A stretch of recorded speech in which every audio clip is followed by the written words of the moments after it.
अस्सलाम वालेकुम दोस्तों, मैं एस्ट्रोलॉजर कंदील सांगला हिल पाकिस्तान से।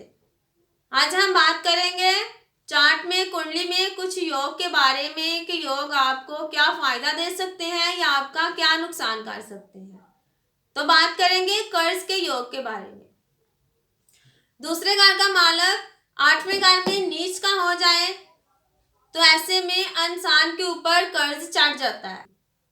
कुंडली के दूसरे और 11वें घर का मालक कुंडली के छठे 8वें घर के मालक के साथ कोई भी संबंध बना ले, बेशक उसके साथ कुरान कर ले या उसके साथ कोई नजर बना ले, तो ऐसे में इंसान के ऊपर कर्ज चढ़ जाता है।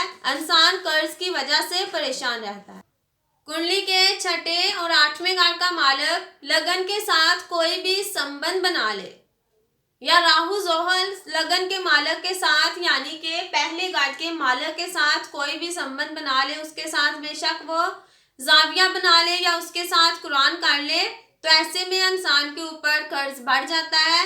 इंसान कर्ज की वजह से बहुत परेशान रहता है।